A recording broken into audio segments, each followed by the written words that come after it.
But I will say this about the SEC. No matter what we say here tonight, I still believe that week in, week out, it's the toughest conference to prepare for and play in.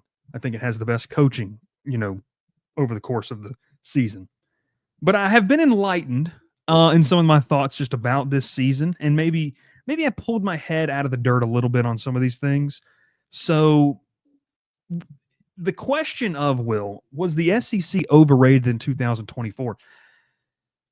I don't even like the word overrated. I think that I will say that the conference underperformed in 2024, and we can take this however we want to go with this.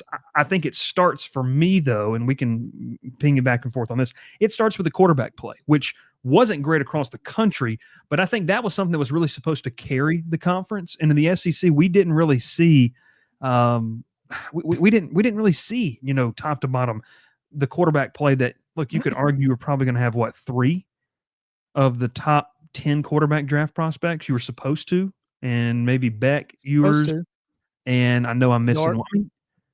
Dart, yeah.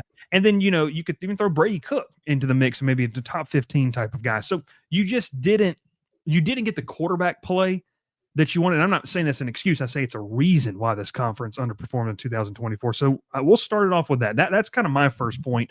I think they underperformed, and you could say overrated, but they're underperformed because the quarterback play wasn't even near where it needed to be in this conference. Well, my counter argument would be quarterback play across the country was not very good. I mean, True. You look at the quarterbacks eligible for the NFL draft. There's maybe 2 of them that have a consensus first round grade. There's been a lot of talk about Shedeur Sanders here.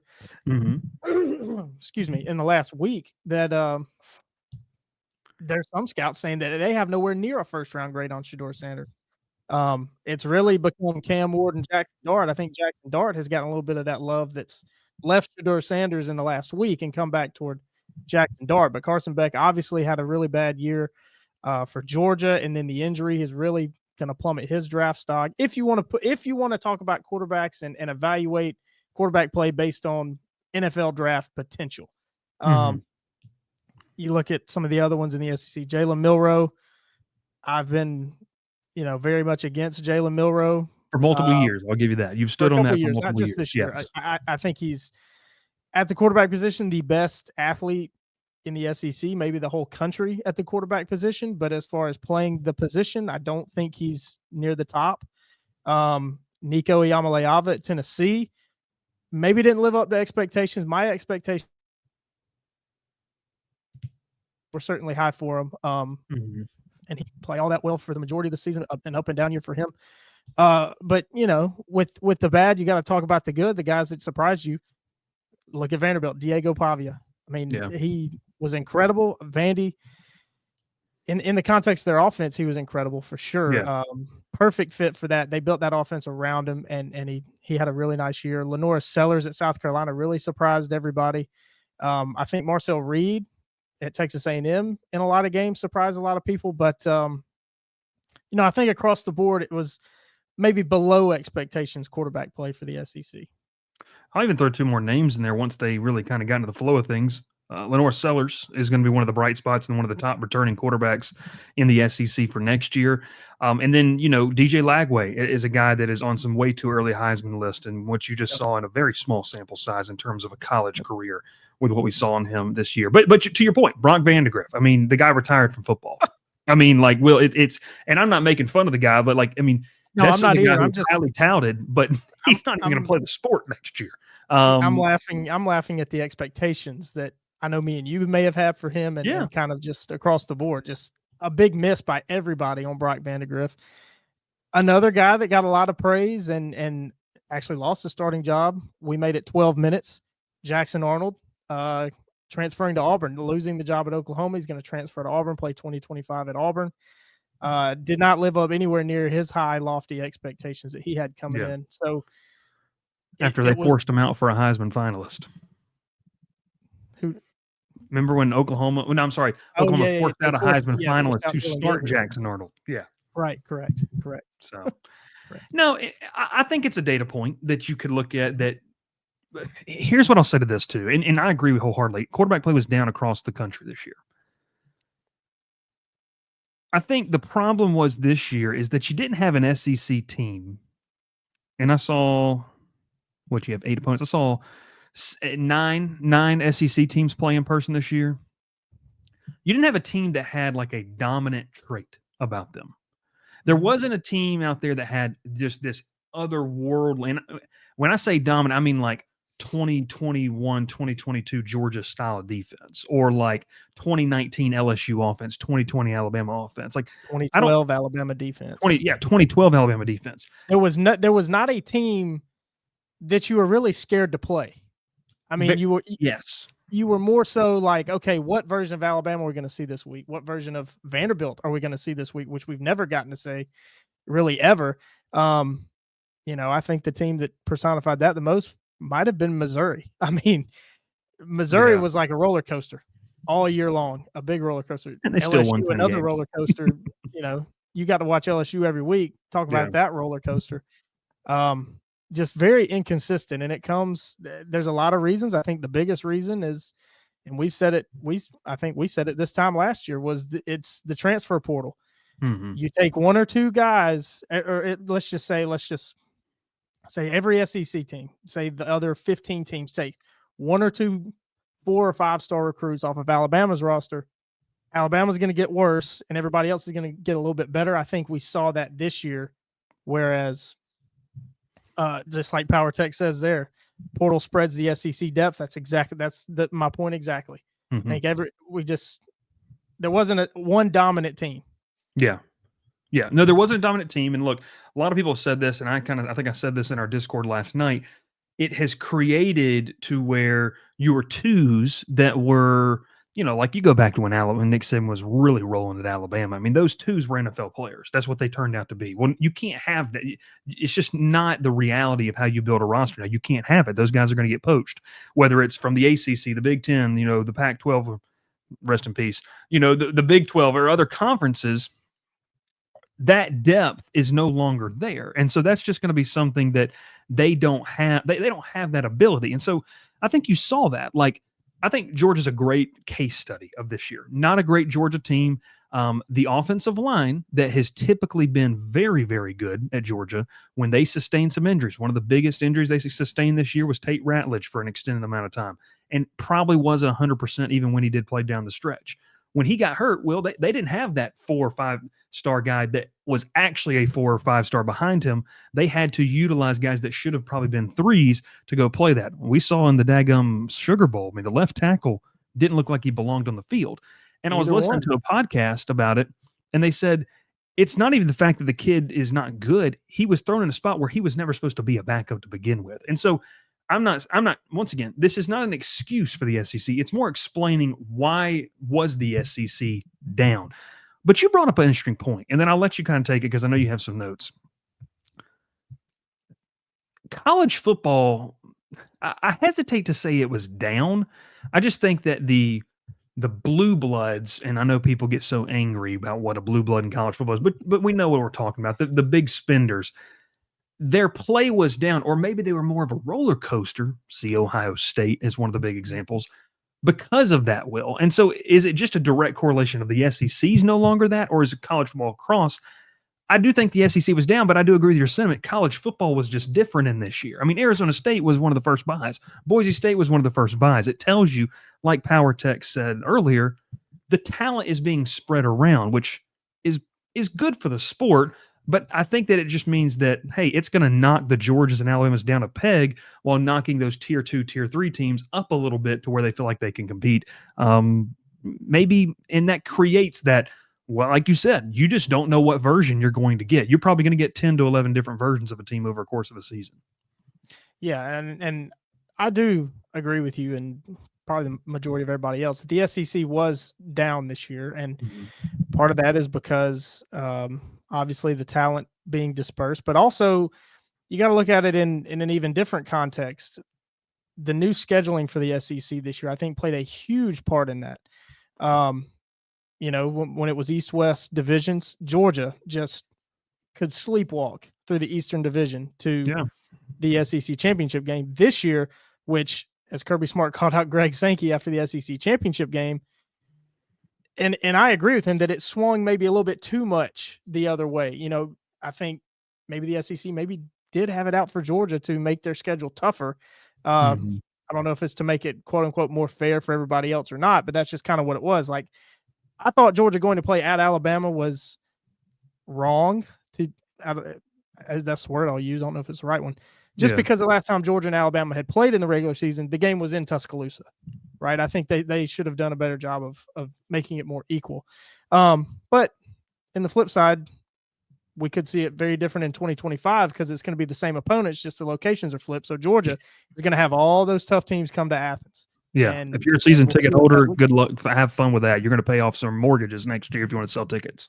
Yep. So we'll just have to see what it looks like. But I think scheduling has a lot to do with it too, at least for the SEC. But I've got a couple data points here that I think may surprise everybody, and that's why I think that the SEC was not overrated.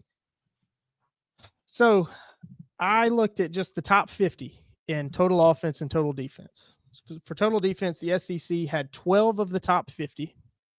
And in comparison with the rest of the Power Four conferences, the Big Ten had 8, the ACC had 3, the Big 12 had 6. So the SEC as a whole across the board, remember, and you can say as a whole across the board because there are 16 teams in the SEC, 12 of them were in the top 50 in the country in total defense. So the defense was still there in the SEC. Could be back to our point earlier about quarterback play being down. Yeah. Is that a result of lack of talent at the position, or maybe defenses were just better in 2024? And then, the Big Ten, you would expect the Big Ten to have the next most at number 8. I was a bit surprised to see the ACC only had 3 and the Big 12 had 6. I figured that would be flipped for total defense, but you can turn it on the flip side and it'll make a lot of sense when I tell you the top 50 in total offense. The SEC had 9. So the SEC, to me, that shows the SEC is still the best conference in the country. You got 12 of the top 50 teams in defense, 9 of the top 50 in offense, compared against the other conferences. The Big Ten had 4. The ACC had 7, so some really good offenses in the ACC this year. Makes sense why their total defenses were probably only had 3 in the top 50. And the Big 12 had 9. Counter argument, the Big 12 may have been better than the SEC, but a lot of fun. The Big 12, I think we've said a lot. The Big 12 is a fun conference, and it's a complete bloodbath. Those numbers back that up. But for the SEC to have over half of their teams in the top 50 in total offense and in total defense, that shows me that the SEC was still better than any other conference. I think, obviously I say it all the time. Numbers don't lie, but they don't tell the whole truth. You watch SEC games this year, a lot of them were pretty ugly. And, I watched 12 ugly ones for sure watching Auburn. But I don't think you can argue with that fact there, that 12 of the top 50 in total defense in the country from the SEC, 9 of total offense were from the SEC. Better than anybody else. The only conference really that I think you could make an argument that was as good or better would be the Big 12. I think even you couldn't really say that a bit about the Big 10. And I think the SEC and Big 12 not nearly as top heavy as the Big 10 was. So I would actually, if we want to rank conferences, would rank the Big 12 as number 2 in 2024.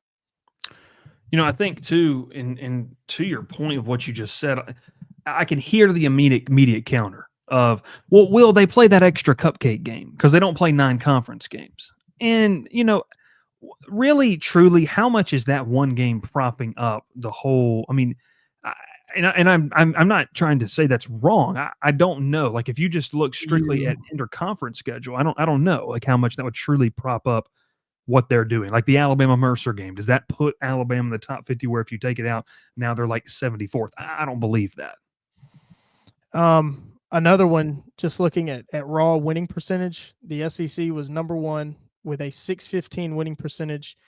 Big 10 was 2 at 578, Big 12 3 at 552, and ACC at 4, 539. So total offense, total defense, and win percentage, the SEC was number 1.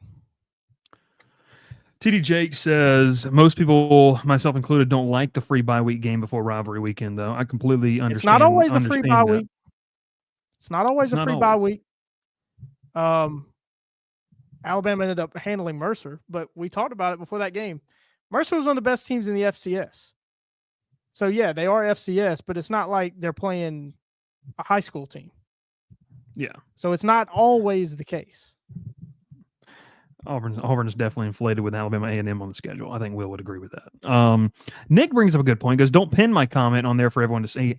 Nick, I really did. I'm so sorry. I apologize, Nick. I literally was reading that as I put it up. He says, but I do understand why the SEC is rated way higher. They have all the talent, stars anyway.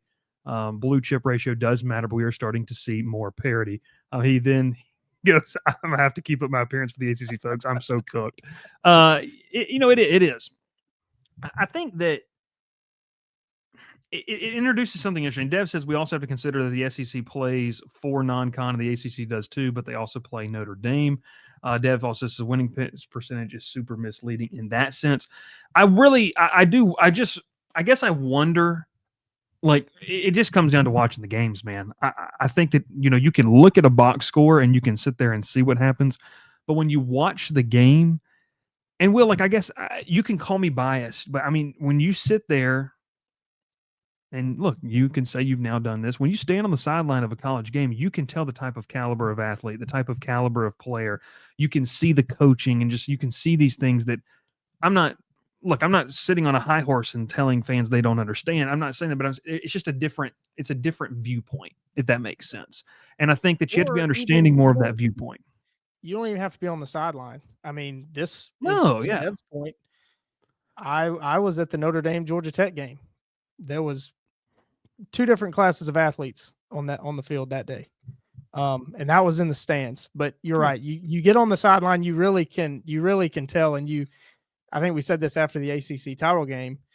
People want to say the sport is rigged.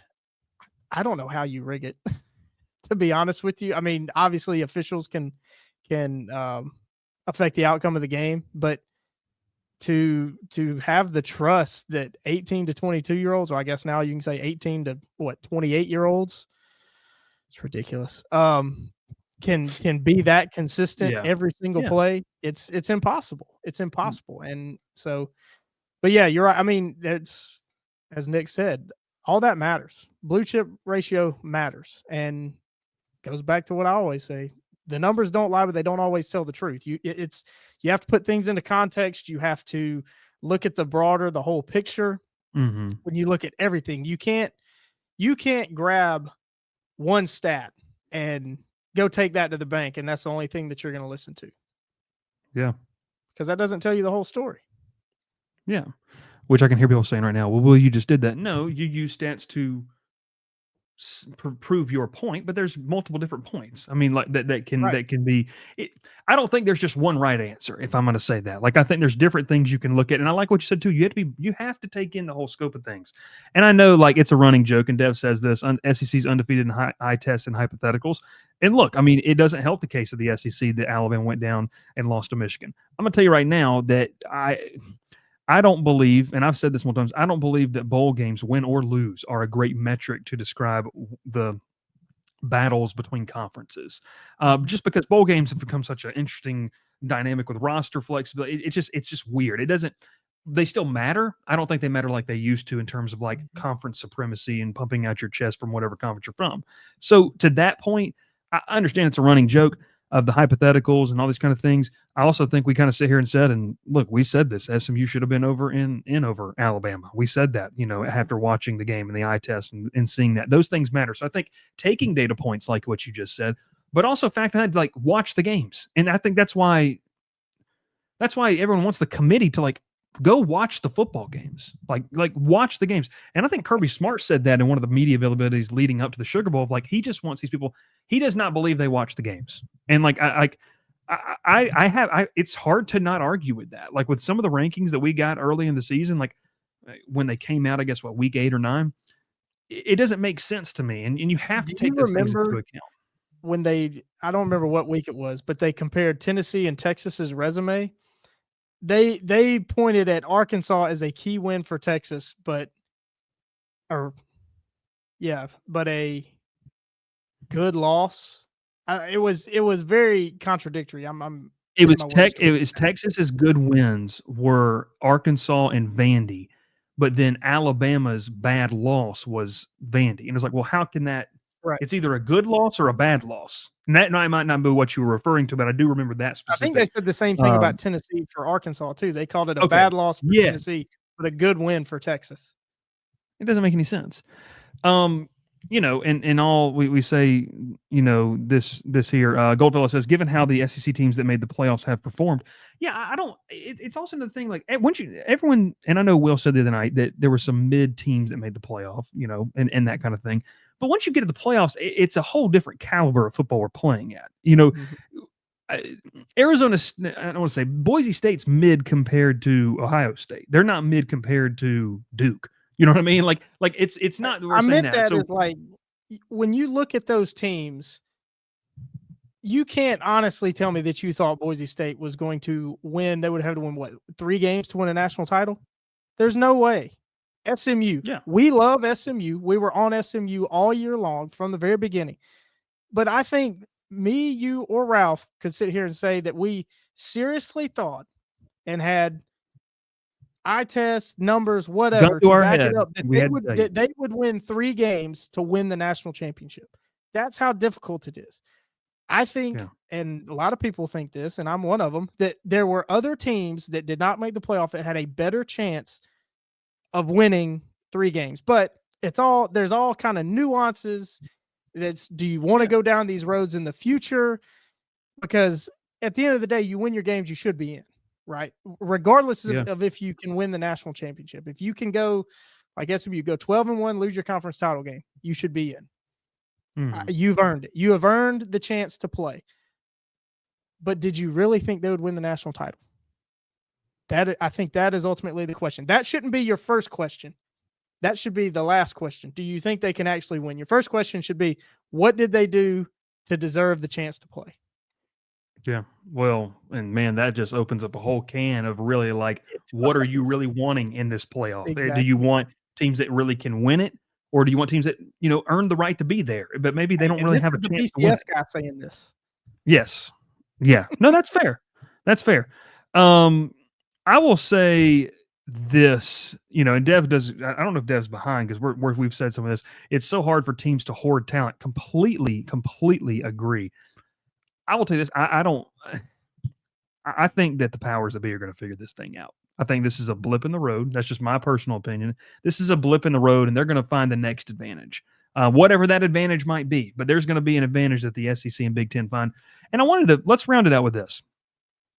Here we go. David Floyd. Well, I want to get this. SEC is very overrated. BYU and Iowa State would have been better than Clemson and SMU.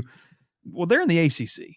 So, all respect to you, David. You know, it is what it is. Goldfellow says, what was the comparison of records when the conferences played each other during the regular season? I legitimately do not know. I don't know. Gavin said it. The SEC was 11-3 versus the ACC. So that's regular season record against. Okay. And I'll tell you this too. I personally will, if I was building an argument, I would not use that as a data point to prove conference supremacy.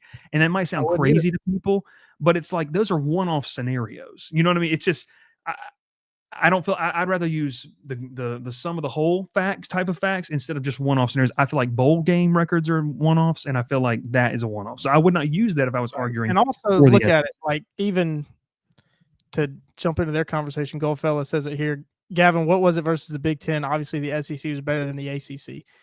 SEC, ACC games are a lot of in-state rivalries, and we know how those games go. The underdog normally plays up in those games. So again, I don't know that you can live by that record to say which conference is better than the other. Yeah. Well, and I'll end it with this, and then I'll let you give your final thoughts if you want to, and we'll move on to the portal stuff. This is why I encourage people to watch the games because and understand the context around the games, because I think it's very easy. Like, I'll say this. I don't think Arkansas was a bad loss for Tennessee. I think once you understand, you have to take some context into it. I know this is a one-off point. I don't know if Sam is still in here. Walking They'll into be clicking Arkansas off after this, though. Yeah, well, I don't think that was a bad loss for them. You have to understand you're walking into one of a raucous environment. You're walking into a place where they still feel like they've got a chance. They've been rejuvenated under Sam Pittman, feel like maybe, hey, we can make some noise. And they had a pretty good football team. And should that be a bad loss because Tennessee went on the road in the SEC? Like, you have to kind of understand. And once again, I'm not going to sit here and say that, well, if you can't afford to go to games, then you just can't have a take or understand football. I'm in no shape, way, or form saying that. I think that is, like you said earlier, Will, if you're really going to try to build an argument for this, you have to understand all angles, understanding the context of where you're playing the game, who's playing the game. And like what you said, I mean, look, some of these teams are going to play up, and look, for your mental health, we don't have to go into this, but historically, Auburn has played up to Alabama when they play it, regardless of the record. And so it's just one of those things, understanding that context, it has to be put into that and built into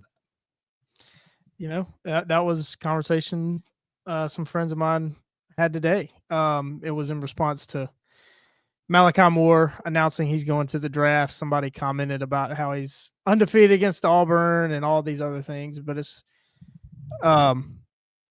or it was actually a dig at Bill O'Brien saying he wasted that would have been 2021 offense with Gibbs, Bryce Young, and then they named some defensive players. But the point was, like, Auburn took that team to 4 overtimes, and that Auburn team in 2021 was 6-6 and nothing special. Bo Nix was hurt, didn't play. Just TJ Finley, and that's, to your point, Auburn plays up. That's an all-time historical Alabama, not just offense, but team, especially offense. That defense was really good too. Yeah. And Auburn, who was 6-6 and not very good, took them to 4 overtimes. So, or was it 2022? TD Jake says 2022. I can't remember which year it was, but either way, historically good offense against a bad team on the road. So the SEC is just a different animal, I think, has got to be the gist of this discussion. Going on the road to a 6-6 Virginia Tech. I don't want to say Virginia Tech. That's a cool atmosphere, and they pack that stadium out even when they're bad. Going on the road to a 6-6 NC State isn't the same as going on the road to a 5-7 Auburn. It's just not. You could say 5-2 Miami. It's half full. Yeah, there you go. It's just not the same. Understand the context of it. And so to round this out, it's been a very long conversation. I hope if you have any more thoughts, you can add it. Was the SEC overrated in 2024? Yeah, we probably overrated. We thought it was going to be really good. I mean, a lot of people, including myself, thought that Carson Beck would be a guy who had the potential to be the top quarterback taken off the board. That wasn't a wild take when you looked at the conglomerate and what people were saying. I said give him the Heisman after that Clemson game. You did. That is true. They underperformed, but college football as a whole is evening out, and so. Is the gap as wide as it once was? I don't believe it is. I do believe, like Wilson and I've said, that the SEC still is the best conference and the toughest conference to play in. And kids, and here's a good segue, Will, if you don't have anything else. That's why a lot of kids are trying to make their move into the SEC with trying to latch onto a team in the portal.